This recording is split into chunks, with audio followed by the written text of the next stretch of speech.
Very pleased. My name is Chuck Smythe, and I'm the director of the Culture and History Department here at Sealaska Heritage Institute.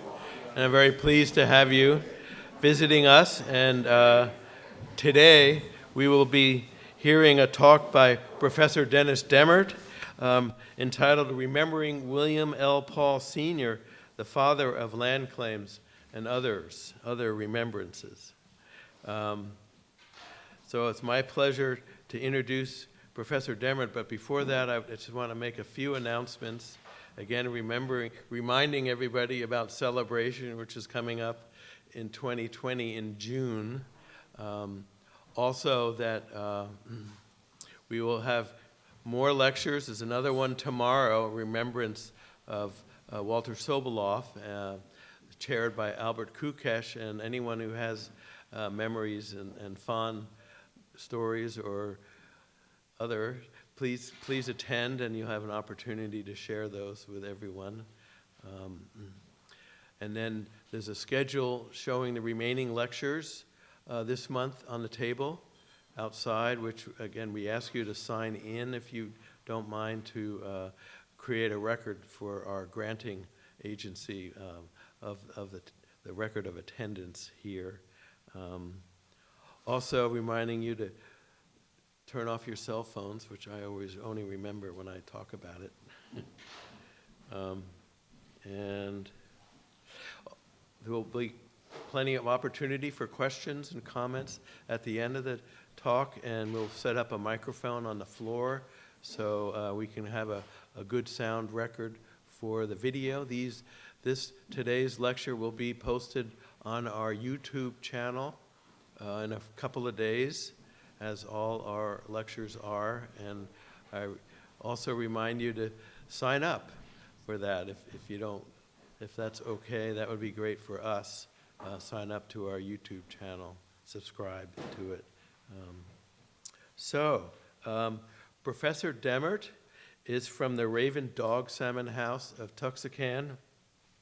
His Tlingit names are Cook Jack, which was his uncle's name as Hitsati of the Dog Salmon House, and Kukesh, his grandfather's name, which was bestowed on him during a kuik. He was born in Klawock and raised in Klawock and Craig before attending Sheldon Jackson High School and Junior College and the University of Chicago. He then went on to graduate school in the education program and program management at Harvard University, Boston University, and the University of Pennsylvania. Professor Demmert is a distinguished Tlingit educator who served as the head of the Native Studies program at UAF for many years, 20 or 25 years, was it? 20 years. During his tenure, the program grew from a staff of 1 to 23. In honor of his many years of service to the Alaska Native community, the university named its Denis Demmert Appreciation and Recognition Award for him. During the 1994 Native Summit at UAF, Professor Demmert recommended that something be done to recognize individuals whose actions have proven their support. The Denis Demmert Award provides an opportunity for students to nominate a person whom they feel has positively affected Alaska Native and rural students' academic efforts at UAF.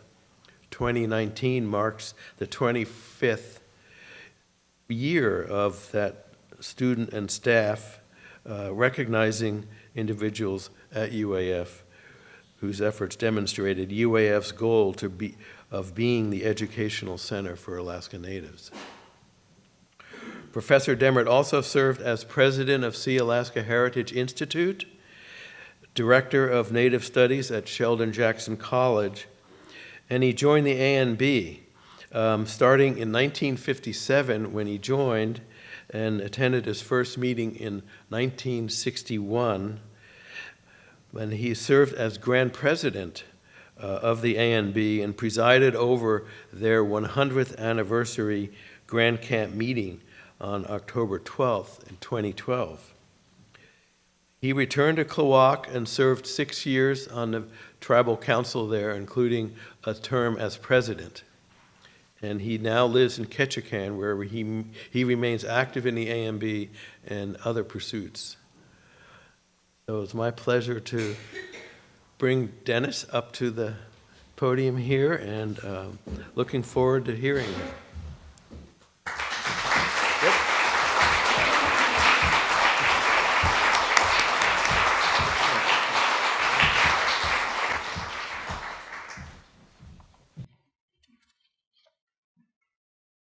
Thank you, Chuck. And thanks for the opportunity, Sealaska Heritage Institute, to remember William Paul. I think it's appropriate to remember him during this month. I can't think of any other Native person who has done so much to win rights that Native people for decades did not have. I first met William at the 1961 ANB convention in Klukwan. At that time, there were still active a number of older men, elders, who had participated in some of the activities of the ANB that led to winning rights on many fronts. And so I had the opportunity to learn from people who really knew a lot. You know, at that time, I had spent 2 years in the Army, 3 years in college, and I felt that I was prepared to help out and do what I could, and maybe even teach a little bit there. And boy, did I have it backwards. I learned so much from those elders. The older men were just very eager mentors. They took the younger men, like myself, and really did mentor us. I recall with William Paul in particular, you know, I spoke a number of times on the floor. I didn't realize how little I knew, and William would come and talk with me and very gently let me in on a different perspective than the one that I had, which was not very well grounded. But William was a good help, and William was a letter writer. He wrote to a lot of people, and in the following years, I would get handwritten letters from William Paul, and I remember that one of the things he taught me was that I needed to learn how organizations operate. The elders were well known for their mastery of parliamentary procedure. And in those days, Native men couldn't get jobs except in fishing in 1961. So we worked 3 months and had 9 months to do other things. And so that first winter, on William's advice, I spent hundreds of hours studying, literally hundreds of hours studying parliamentary procedure. And I think it did help. As an aside, after I learned a little bit, I remember one of the things I learned was that according to the rules, when a person has the floor to speak on an issue, the maximum amount of time permitted is 10 minutes. I remember that because there are a lot of people who overdid that, and I was ready to correct that. And William Paul got up and spoke on one occasion, and about 18 minutes after he started speaking, I called a point of order, and he took it in stride and sat down. But, nearly 50 years later, I'm still embarrassed at being such a brash young person to call a point of order on an elder who was so highly regarded. William really did speak a lot, but he covered a lot of good information as well. Over the years, we got to be good friends. He had known my wife, Jane, when she was Jane Wallen and director of the State Museum, and after we were married, she and I became very good friends with William. We would visit him on our way to and from graduate school on the East Coast, and he in turn visited us at the University of Alaska, stayed with us, and spoke with my classes. And so when I talk about William, I'm talking about a very dear friend. But William also achieved a whole lot. There's been a lot written about him. He's been lionized. I don't think that needs to happen. I think if you know just the things that he did, they're just great achievements. And he did so much for Native people. William was one of three brothers. Samuel was the oldest, then William and Lewis. They were born in 1983, 85, 87. William in 85. Their maternal grandmother was French. Their paternal grandfather was Scott. And they had a lot of contact beyond the Native community. Their mother was also a highly intelligent woman with a lot of achievements on her record. She taught at the Sitka Training School, among other things. And during their youth, the boys had just a lot of intellectual stimulation. And over time, Samuel, the oldest, studied on the East Coast and stayed there, became a successful businessman. William went to Carlisle Industrial Indian School in Carlisle, Pennsylvania, studied business college at a business college in Philadelphia, and got a college degree at Whitworth College. Whitworth is it's in Spokane now, but it was in Tacoma at the time. One of the stories I learned, and I learned a lot from reading and preparing for this, says that he was very talented. He was a very good tenor singer, and he also, at Whitworth, there were the stories that there were 14 male students at the time that he was attending, pretty small school. But they fielded a football team with 12 of the 14 students being on the football team. And William was the quarterback. And he was, as I say, very talented and did that very well. But the story is that, there were not many schools to play. They did play one of the bigger schools, University of Oregon at the time. And the story is that his team beat the University of Oregon.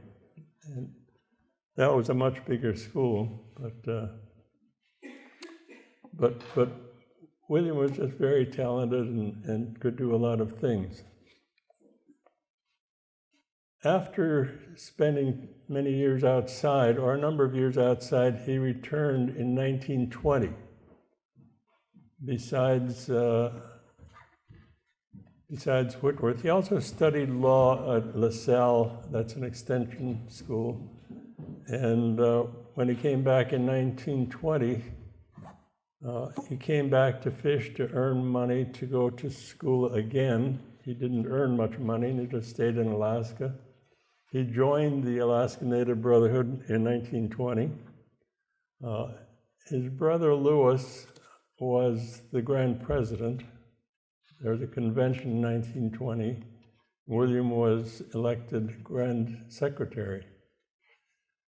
The minutes of that meeting, actually, the story is that the minutes, there was a trunk in a house being torn down in Haines, a trunk in there with a lot of papers, and it included 2 sets of minutes for the A&B, 1920 and 1929.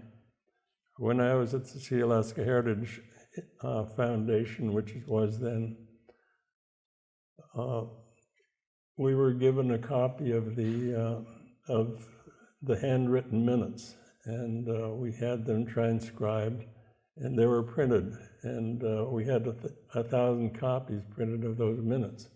They're very telling in regard to the early years of William Paul's activities.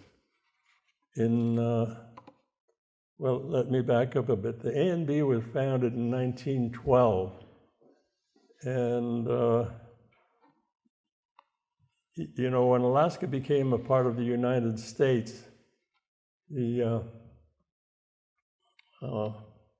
Treaty of Cession referred to the Alaska Natives as the uncivilized tribes, and well, it treated them accordingly. They were not given rights, they had no recognized rights, they were not recognized as citizens.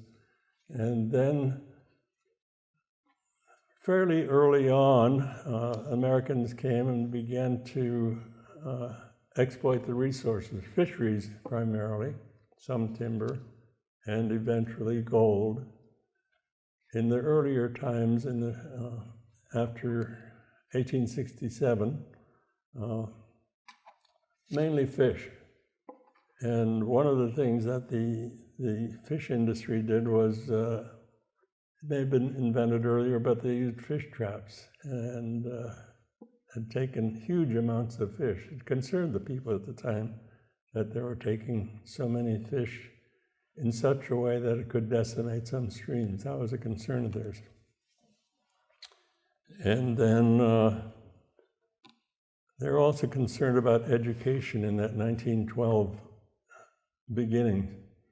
And actually, the first schools in Alaska were created for Native people by the Presbyterian Church, Sitka Training School. And Dr. Sheldon Jackson is not the first of the Presbyterians, but he came and eventually became field agent and was able to get federal funding and provided more funding for education. And those were mainly Native students at the time, before the gold rush. And then the gold rush came, and thousands of people came, and many of them settled. And some of the settlers took Native wives. They had children of mixed blood. I'll use the term now because it'll come up later again. And some brought their families. There's the education that was mainly for Native students, but that wasn't sufficient for the people coming in. And in 1905, Congress passed the Nelson Act, which provided for schools. And the language in the law said schools for white children and those of mixed blood who lead a civilized life. And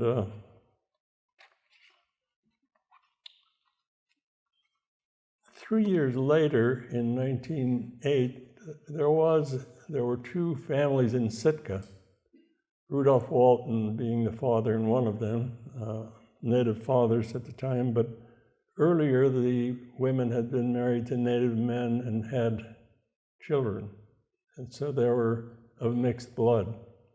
And Rudolph wanted to get his children into the school in Sitka, and he was refused, and so went to court. And when I taught at the university, this was one of the things we covered. The first time I saw the decision in that case was in a book published by Vine Deloria, and later from the court records in Alaska, I did find the actual decision from that case. And it's kind of interesting to see what went on in that case. The judge first determined that the children were of mixed blood. But he also said there's another test, and that's, did they lead a civilized life? And so that was something that he questioned at length. And asked a number of questions. One of the questions was to the biological father of one of the students, and the father was asked, did they lead a civilized life? Well, the answer in the record was that they eat butter. I mean, that's what the record says. His response was they eat butter. What conclusion can you draw from that? Well, I don't know. But also went on to say that the Presbyterian minister also spoke on their behalf, said that they went to church, and that he even had them for dinner at his home. And the judge in his decision said, cited that and said, but that doesn't prove that they're civilized. What it proves is the kindness of the minister. And that's in the record as well. That was his conclusion. It didn't prove that they were citizens. And ultimately, the decision was that they were not permitted to go to school. In 1912, one of the 4 issues that the ANB was concerned about was desegregating schools. There were the BIA schools. BIA schools were notoriously bad. And I can tell you from my own experience, actually I grew up in Clark where it's only a BIA school. My father moved us to Craig just before I started school. Their laws were on mandatory education at the time. If you were under a certain age, you had to be in school. That was Alaska territorial law. And there was a BIA school. Craig was too small for 2 schools. Ketchikan, Sitka, Juneau, they had a BIA school and a Nelson school, or a territorial school. Craig was too small for 2 schools. It was mainly a cannery town with mainly non-native people, and so it was a territorial school. My father moved us there, and the law said I had to be in school, which meant that the school had to take me in. Much better quality school there than was the case in Pawa. Just before World War II, the U.S. was building up a Navy base across from Sitka on Japansky Island. They needed all the help they could get. They hired anybody they could get. And my father went up there, took us on his fishing boat, and there I attended the Sitka training school, the BIA school. There were some good teachers there, but what they had to work with was not adequate.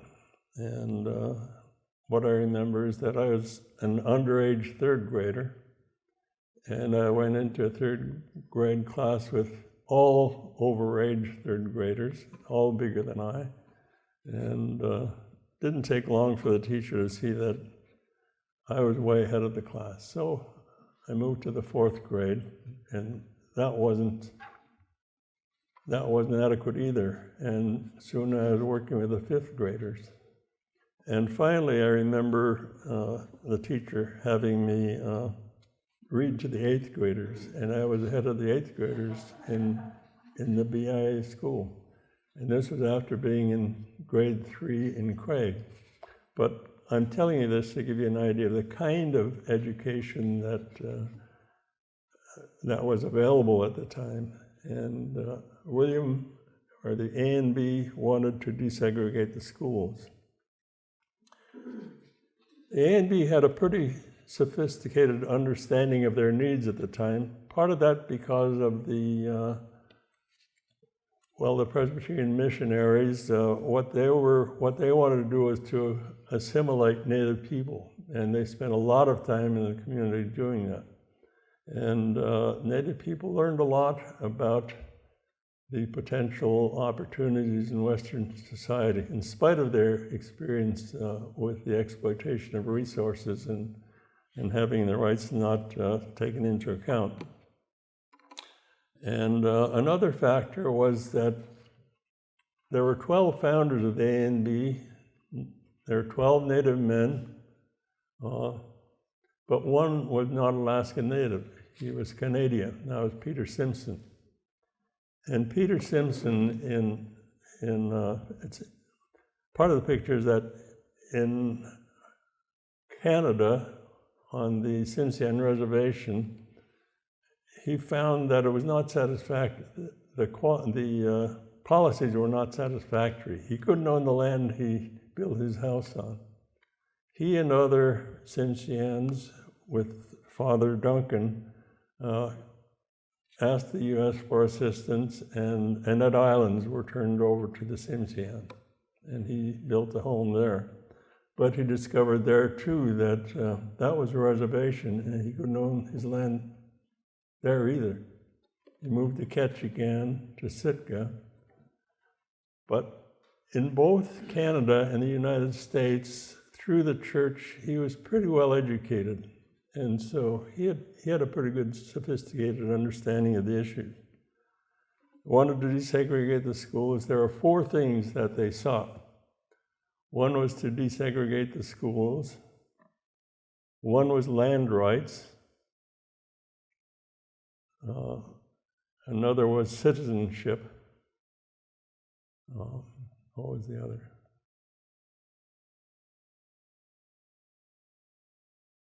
Well, I think I can pick that up again, but in any case, that's what they're working on. Also, in 1912, the A&B was organized, but in 1912 also Congress passed a law giving Alaska territorial status. What that meant is that it could elect a territorial legislature, and it could elect a delegate to Congress, a non-voting delegate, but a delegate. And 3 years later, and someone writing about this, Steve Haycox at the University of Alaska, made the point that it was the A&B that approached the new legislature, or someone there, and in 1915, the new legislature passed an Indian Citizenship Act that permitted Native people the opportunity to gain citizenship. And that was pretty early on. Native people did not have citizenship. The 14th Amendment of the Constitution says anyone born in the United States and subject to jurisdiction thereof shall be a citizen. An exception is made for Native people. We can get into that later, but in any case, Native people did not have citizenship, and that's one of the things they wanted. And they were able to get the legislature to pass a law 8 years before Congress passed a law providing citizenship for all Native Americans. But, it wasn't an easy task according to the provisions of that bill. And I'd like to tell you a little bit about the provisions in there, because it gives you some idea of the mindset that the A&B and William Paul and those seeking change were confronted with. There were 6 sections in in that Citizenship Act. The first one said that they must renounce their native ways, and they must move away from the tribe, and they must live a civilized life. And the second provision said that they must take a test given by a majority of the teachers in the school, and that will determine whether they're qualified for citizenship and whether they have renounced native ways and agree to live a civilized life. There were 6 sections in there. 5 of them repeated that condition over and over, that they must, in one way or another, the language was different in each of them, but that they must renounce native ways, they must move away from the native community, and they must live civilized lives. The third section required them to get the endorsement of 5 white citizens who knew them for at least a year and who could attest to the fact that they were renouncing their native ways and so forth. And a fifth one required them to make an application that would be processed no less than 60 days later. And then the sixth one said that the judge would give them a certificate which attested to the fact that they did met those requirements. Those were too much. They were not doable. And but that is something Native people wanted. In 1920, the minutes show that the very first statement in the minutes, and the minutes were not an ongoing record as they usually are of conventions. They were written after the fact from fairly detailed notes by someone. Very likely William after he became secretary. And they're very articulate, very detailed, and covered the key factors, the key decisions made by that group. And citizenship, well, the Alaska Citizenship Act obviously was not going to work, but the first report in the 1920 minutes was that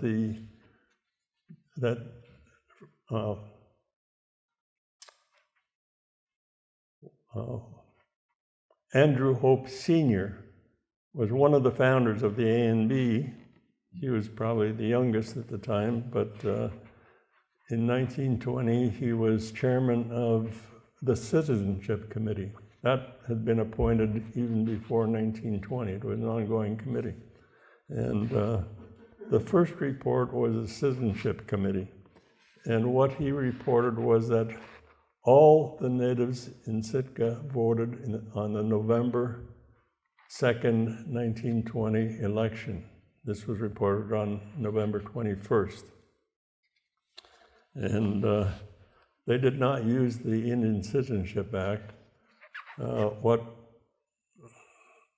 Andrew reported was that there was a federal law passed on February 8, 1887, that permitted native Indian people to become citizens if they lived a civilized life, if they lived apart from the tribe and lived a civilized life.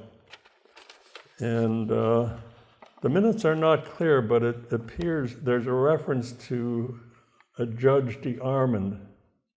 And some may know Bob DeArmond of a later generation, which may have been a descendant of Judge DeArmond. But he apparently helped them. And it was probably through him that they learned about that law of 1787. And what they did, what someone did, an attorney, we don't know which attorney, could have been the judge or it could have been William as well. I'm thinking maybe the judge wrote an affidavit form for them to sign. And the language of that affidavit was in the minutes. Let's see, I have that here.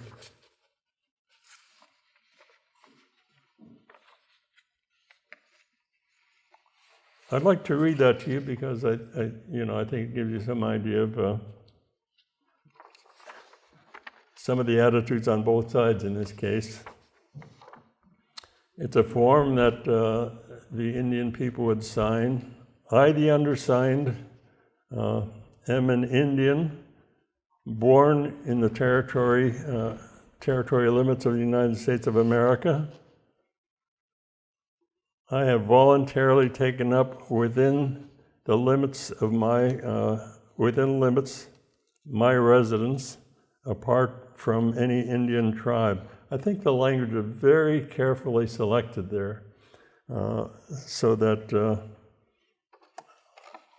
what did that really mean? Did they move out of the community? They didn't really. They continued in their communities, but they lived apart, different houses, whatever.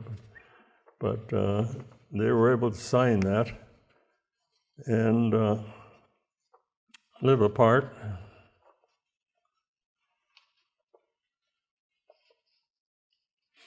And I have adopted the habits of a civilized life, and I am a citizen of the United States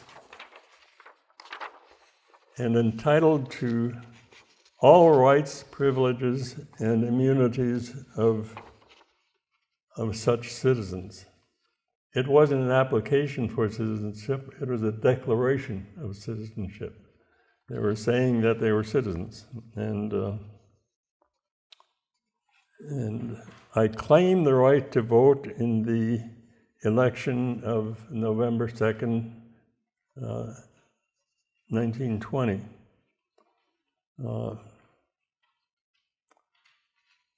And he goes on to say, if denied the right to vote, I have the right to swear my vote. And then I have these rights according to, I'm paraphrasing,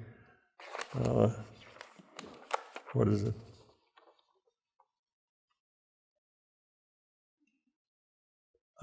I'm having trouble reading, but according to section 401 of the compiled laws of Alaska at page 25, and then he quotes further the exact place, supporting his rights. The point he was being made in this is that if he was challenged, the signer, on going to vote, he cited the basis for his rights and what he would do if his rights were denied. I tried to visualize in my mind what was going on in November 2nd, 1920, when some man walked up to the election judge in the election place, handed him this paper, and said, please read this. And it was this document, this affidavit. And then soon there was a whole line of people, brown faces out there, and each of these people with a paper in his hand apparently liked the affidavit he'd received. Did it work? Well, according to Andrew Hope, it did work. They did get to vote in that election. But that was only for Sitka, and it didn't apply to other places. And other places had laws. William Paul was born in Tongass Village, but his home of his clan was really in the Wrangell area, and he moved to Wrangell. And in Wrangell, it was illegal for Native people to vote. There was one highly respected Native man there, Charles Jones, and he worked with Charles Jones. Charles voted in the next election, 1922, and was arrested for violating the law. And William took on his case, and they went to court. And in that case, William cited the 14th Amendment to the Constitution. Anyone born within the boundaries of the United States and subject to the jurisdiction thereof shall be a citizen. Well, the judge agreed with him. And so on that basis, he did. Charles Jones won the right to vote.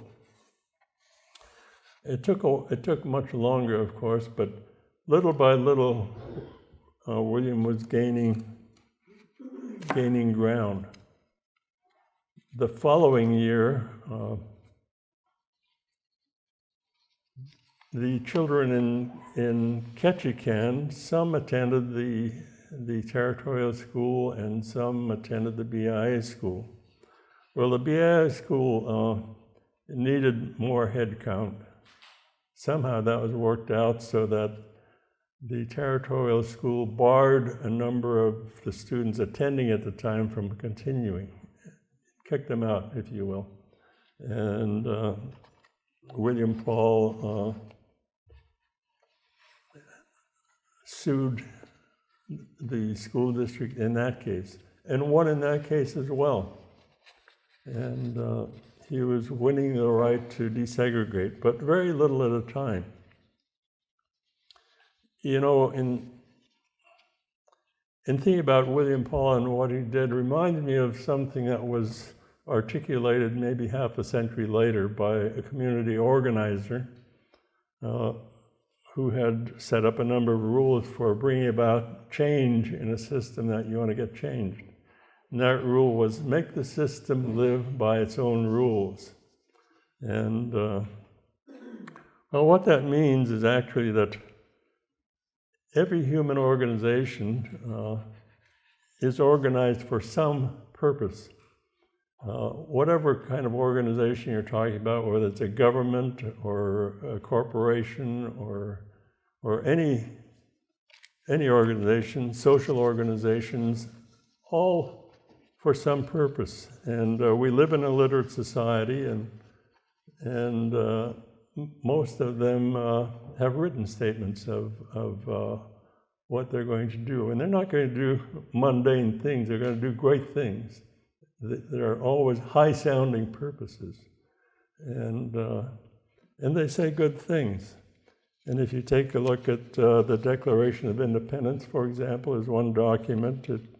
It talks about the, let's see, what is the language in there about and by the way, I'm experienced macular degeneration. I've got this in large print, but I still can't always read everything that I have here. But if you take a look at the Declaration of Independence, there are great things that are going to be done. If you take a look at the Constitution of the United States, that too talks about equality and really the well-being of everyone and so forth, all very good things. And if you take a look, if you take a look at the Constitution of the People's Republic of China, you'll find that they're going to do great things too. The Article 1 says that the People's Republic of China is a socialist state with a dictatorship of the proletariat, led by the working class and the alliance of workers and peasants. It's led by the people. Article 2 says all power in the People's Republic of China belongs to the people. Any organization, you know, they're going to do great things for us. And, well, what I had read was written maybe half a century after William Paul was already doing that. What he was doing was making the United States live by its own rules. And in situation after situation, he knew what the law, what the U.S. said it was going to do. Equal rights, for example, citizenship, the 14th Amendment. He was working on those. He was consistent in what he was doing. He was bringing the United States around to that. William gained quite a reputation for, he's very direct and very persistent. And in many cases, it gained him opposition. And there were people that he became well known because he was doing these things and he was succeeding. In 1923, he also created a newspaper, and he pushed A and B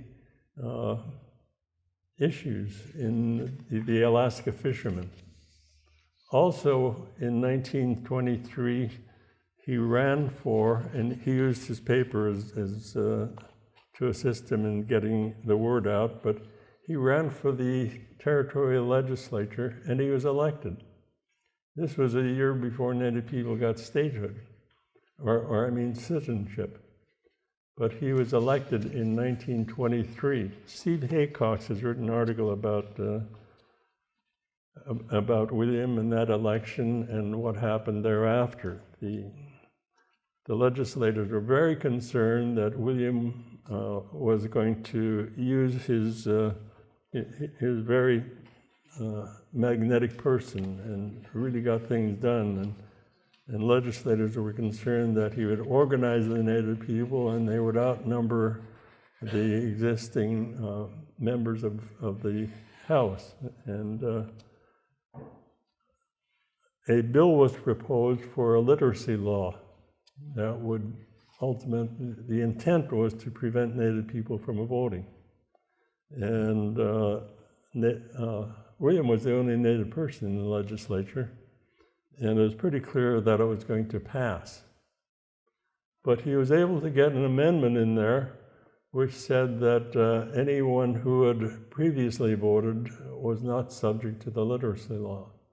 And there were a number by that time that it didn't apply to, and by the way, Native people were gaining more literacy by that time, and before long, it really didn't have any impact anymore. But the fact is that he blunted the effort to stop Native people from voting. He was very persistent in going after Native rights to vote. And he was elected for 2 terms, and he ran for a 3rd term, but he was defeated, and what happened was something that happens even now. Just before the election, there was an announcement of something he had done. He'd taken some money from the salmon industry, and at that time the salmon industry was not popular in Alaska, and he was defeated in that election, but he still continued. In 1929, he was secretary again of the Alaska Native Brotherhood. The Brotherhood had wanted land rights. In 1929, let me back up a bit. When I was in A&B, I was also on the Central Council, and our attorney informed us on one occasion that American law follows English law, and in English law, you may not sue the king unless the king permits you. And in American law, you may not sue the government unless the government permits you to do so. So we needed a bill that allowed us to sue the federal government if we were going to sue for our land rights.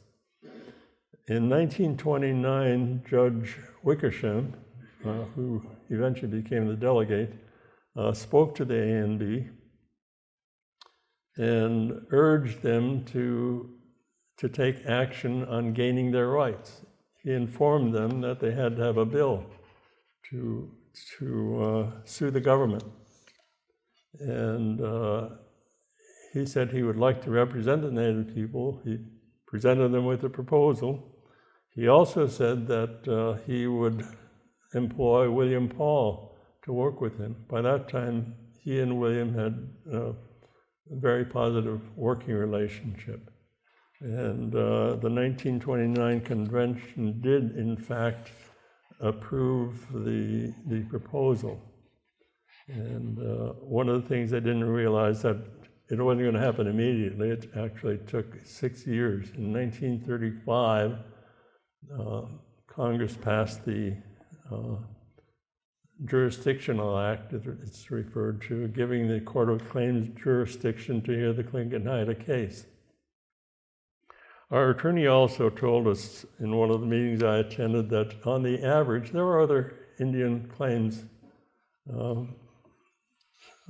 suits. On the average, it took 32 years to get an Indian claim successfully through the courts. We started with 1935, and actually the court decided in our favor. I'll get to more of that later, but that was in 1959. The court decided that there was a wrongful taking of Tlingit-Haida land, and that we were owed for it. Well, that had to be, what was the value of the land? It was going to take time to figure that out, and we didn't know until after 1965, 66, and finally we got our payment in 1968. 33 years after being allowed to sue, we did get a settlement. It was not a big one. We can talk about that later, but we were almost on time with the average time that it takes to get a land settlement. I think that also had an effect on ANCSA, the Alaska Native Land Settlement. It was pretty obvious that things were moving along so quickly when that came along, and I'm jumping ahead a little bit, so that it became obvious that they couldn't wait 32 years for a settlement. And so instead of an adjudicated settlement, it was a settlement by Congress. That still took half a dozen years or so, but it didn't take the length of time for other settlements.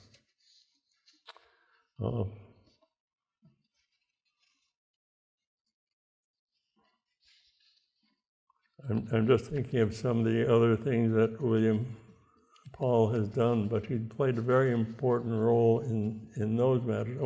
Another one was that Congress passed the Indian Reorganization Act in 1934. That was a major legislation for Native people. It provided them, among other things, funding to get reactivated, reorganized, and developed to assist the tribal people. The Indian Reorganization Act made an exception, and that was Alaska. Alaska explicitly was excluded from the Indian Reorganization Act of 1934. By that time, the delegate was Anthony Diamond, someone that William Paul came to know. And William took a job with Anthony Diamond in Washington and spent time in Washington and assisted in drafting legislation that eventually was passed in 1936 that added Alaska to the Indian Reorganization Act. That was another accomplishment of Williams, was that he got Indian Reorganization Act to Alaska. ANCSA brought quite a bit of funding to the corporations. IRA continues to bring funding year after year to the tribes, and although it goes to the tribes it benefits the Alaskan economy across the board with large amounts of money that come in, and tribes do employ non-native people as well. They try to employ as many natives as they can, but it has a positive impact in Alaska. And William Paul helped to prepare the legislation that brought the IRA to Alaska. And he continued to be very active in the A&B. Others were taking leadership roles as well, and he was elected a couple more times later, but at the time that I knew him, he was still very active in the A&B. And I recall that in a discussion between William and our lawyer, a position that William Paul took was that, well, he did not like the basis on which the Clinton-Hydas settlement was being argued. In order to get paid for the land, there had to be some record, some way of taking it. How was it taken? It had to be taken by some action. And, well, what our attorneys did was said that the Tongass National Forest was created by two acts, one in 1901 and the other in 1908 or so. And first the northern part, then the southern part. And then there was the Glacier National Monument. That was created by executive order. And the Tongass National Forest and the Annette Island Reserve for the Tsimshian people. Our attorney took the position that that was taking of land, and that's the basis for getting paid. William's position was that executive orders have never been the basis for the taking of land, and the land is still ours. And he wanted to retain the ownership, but Weisbrot, I.S. Weisbrot, Lefty Weisbrot as we called him, took the position that we're not getting it back, it's gone. We might as well get what we can. And so ultimately the Central Council agreed. And we did get that settlement in 1968. One other thing that happened, you know, was with ANCSA was that, land rights. With statehood, the state got the right to select over 100 million acres of land, federal land, that would become state land. And the state was very poor. I remember that at the time. They had very little money. And the land that would be most valuable most quickly would be around communities. You could make real estate out of it and sell it. So it began selecting around villages. In the Statehood Act, in the Constitution, Article 12, Section 12, and in the Statehood Act, there's a provision, a disclaimer, in which the state of Alaska and its people disclaim the right or title to any land which may be owned by or held for Native people, language along those lines. And people in the village were concerned, and a number of them contacted William. When I was director of Native Studies, I visited several villages where they asked about William Paul and said, oh, we came and he helped us out when we were worried about land. His advice to the villagers was, file claim on the land that you say is yours. And in time, most of Alaska was, the villages and regional groups filed claim on just about all the land in Alaska. And there was a paper written by by Judy Brady, which shows all the selection by the, or all of the claims by the villages that eventually led to the land freeze. And so William was active in that at that time as well. He was telling the villagers, file claim on your land. And eventually that led to the land freeze, and the land freeze had to unfreeze it to get to the oil and so forth. So that had an impact there as well. And then later, William Paul, getting toward the end of his life, he continued to attend A&B and the AFN meetings. The last meeting that he attended was in Fairbanks, AFN, in 1971. That was the last meeting before the settlement in December. At that meeting, actually, according to Judy Brady, I think there were something like 19 different proposals for settlement. And finally, it got down to a particular bill that they were working on. And in October 1971, AFN meeting in Fairbanks,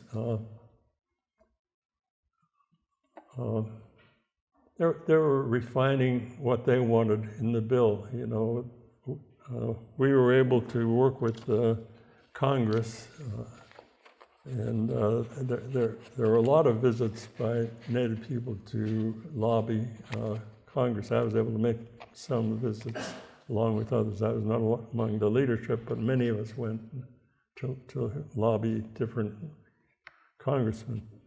But when that final bill came out, William spoke on it. And the point that he made was that the bill did not provide for subsistence. And he made just a very eloquent statement about the need to provide for subsistence. Just a powerful statement. And by the way, copies of his last speech are available back there somewhere. You may have gotten it already, but in his statement, he spoke. He talked about the need to provide for subsistence, and he cited in the pending bill the section that needed to be amended. I don't recall the language that he might have had. You have copies of that, but he knew where the amendment had to take place. And I recall that actually the speech that he made was recorded by Roger McPherson, working for the university radio station. When I was director of Native Studies years later, he gave me a copy, and I had it transcribed, and I sent a copy to Rosita Worrell, and she had that printed in a magazine that she was running at the time. So it was pretty widely available, but I did have the tape. And my wife and I had sent things to various items to the university for archives, and I thought I'd send that. As it turns out, I still have that. And I'd like to see that tape if 40 years later, 50 years later, it's still able to be used. I'd like people to hear William's voice in that. But I remember that he chastised the delegates for not studying the bill carefully and not knowing what they wanted. I was not there. I can kind of guess from my own experience attending A&B, AFN meetings that they listened politely, and then they went on about making those refinements that they saw needed, but I don't think William's proposal got in there. And we know what happened later. two bills passed, one in the House, one in the Senate. I don't remember which was which, but one of those provided for subsistence, the other did not. In a case like that, each House appoints members to a conference committee, and the conference committee comes up with a single bill that the president can sign. And so this went to the bill with this difference. One bill providing for subsistence, the other did not. In the conference committee's report, they did not recommend including a provision for subsistence. What they did say was that we believe that there are sufficient provisions in that would have both the state and the federal governments take action necessary to provide for native subsistence. And then there was a NILCA pending. Some of you may know that when ANCSA was being considered, environmentalists wanted land set aside for national interest purposes. And it usually takes a long time to prepare land for such designation. And there wasn't the time to do that. So there was a provision put in ANCSA that required setting aside 80 million acres for possible addition. We'd study it later and add it later to various categories. And actually, the government set aside over 100 million, but the point is that there had to be a land bill, which eventually was ANILCA that provided that. Before ANILCA passed, the issue of subsistence, the AFN did a good job of taking care of subsistence as it could. In the late 79 or 80 or so, there were hearings in Fairbanks on ANILCA and on subsistence. Subsistence was a big issue. And I can recall attending those hearings, and I remember a legislator talking about why the state could not provide for subsistence. And I was really kind of embarrassed by that legislator's testimony. I mean, he was very smug, and he made the point that our Constitution, the Constitution has a provision that the resources will be available equally to all citizens. Words to that effect. So there, we can't do anything about it, and just kind of sat back. I mean, it was an embarrassing statement, I thought. I mean, he was our legislator. After he spoke, Byron Malott, who was then president of AFN, made a presentation, and it was a very professional presentation. It was written. I think that each legislator already had a copy in his hand, but I remember the chairman of the committee from Ohio saying to the legislator, you may not be able to do anything about it, but we can. And if you won't, we will. Just about those words. Not exactly necessary, but very clearly, emphatically that. If you can't, we can. If you won't, we will. And when Byron spoke, it was clear that Byron had the respect of the committee, and they had very good professional interactions, and ultimately we got what we have now in ANILCA, the provision which is a compromise. And one of the things required in ANILCA was that the state needed to provide for subsistence. It's taking a long time, I know, maybe too long, but let me wrap up with this, that what was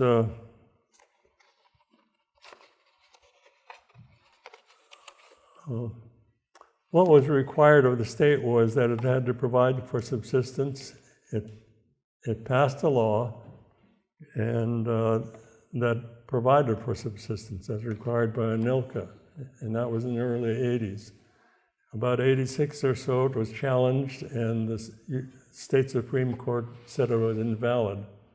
What was required was a state constitutional amendment, and that was fought in the legislature, and ultimately lost by one vote. So it's still federal control. But I wonder now what might have happened if William had been, if his proposal, his recommendation to the AFN had taken effect at that last convention in October '71, when he asked them to provide for subsistence and it wasn't taken care of. We'll never know, but William Paul throughout his life really did make a difference in the lives of Native people. And I think that's why we need to remember him, because he did make a difference. And if you take a look at the impact of ANCSA, which came out of his work initially, it's had a huge impact on all Alaskans. Thousands of jobs, billions of dollars worth of business in Alaska from the Native corporations. And William Paul had a huge hand in gaining land rights for Native people. And I think it's worth remembering. Thank you very much. I've taken a lot of your time.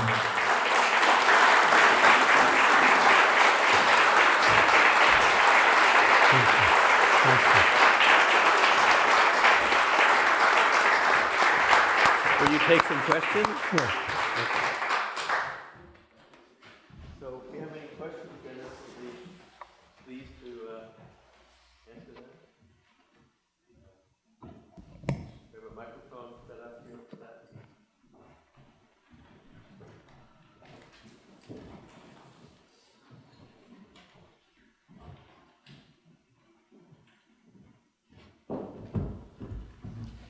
Hi there. Thank you so much for being here today and speaking to all of us. I'm curious, you early in your talk today talked about parliamentary procedures and respect. So I'm curious if you could expound on that just a little bit, where it came from. Was it a blend of culture and cultures? Just curious. Thank you. Parliamentary procedure, where did that come from?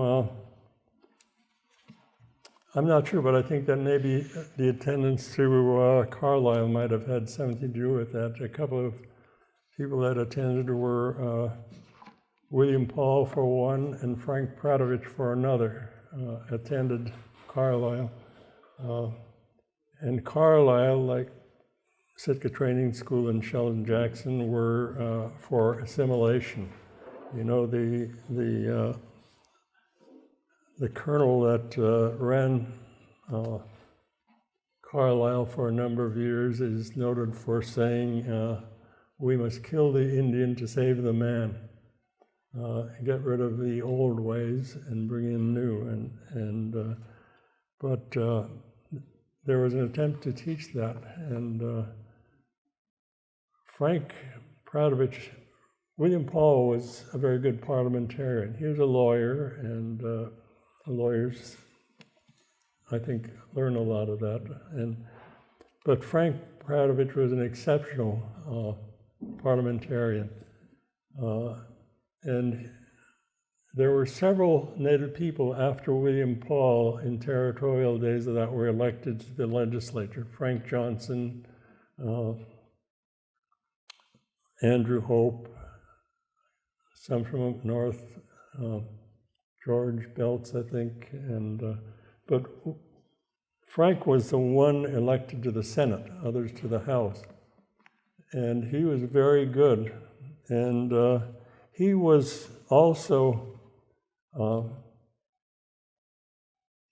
elected by his peers in the Senate as president of the Alaska Territorial Senate. He was the only Native there, but his peers elected him as as president of the Senate. I'd like to add just a little bit more on that, and that's that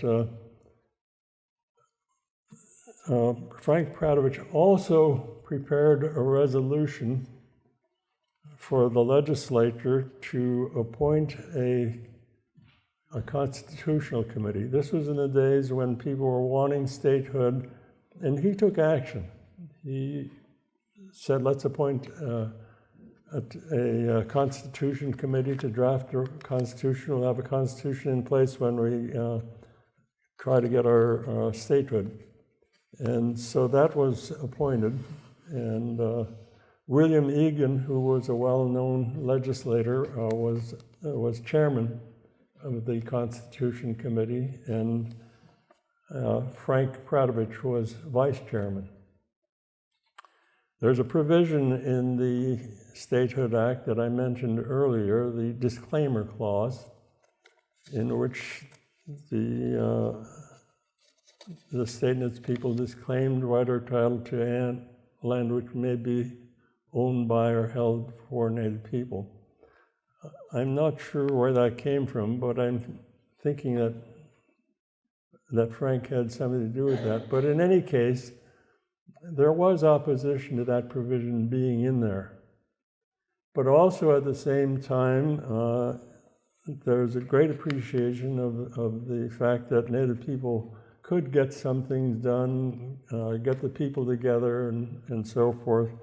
And there was a concern that they may oppose statehood, and if that were taken out. And so that provision remained in there. During the settlement period, I recall early on, Native people didn't have a whole lot of credibility in the early days of the AFN effort. But then it was announced that Arthur Goldberg, former Supreme Court Justice, former member of the cabinet, just well known, was representing Native people, and he wasn't going to charge. That was pro bono for his part. Following him was Ramsey Clark, a former Attorney General. But I think that Frank Pradovich and William Paul, how they came to their knowledge, but it goes back even further. If you go back to the 1929 minutes, you'll find that Frank Johnson from Cake, who later became a legislator, utilized some pretty sophisticated parliamentary procedure. So that went a long time back. And where it came from, I don't know. I know it was there. Native people were well known for it.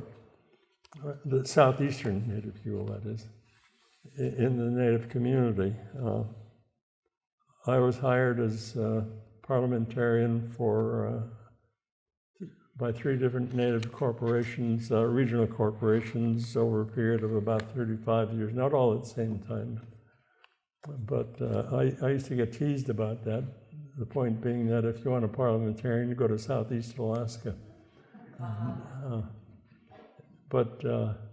Yeah, that's about as much as I can tell you about that. But parliamentary procedure was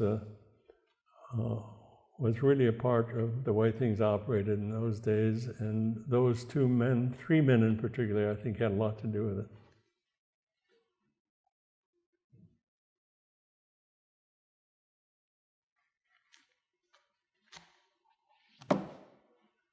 Well, I want to thank you for your time. I mean, I spent a lot of time preparing for this.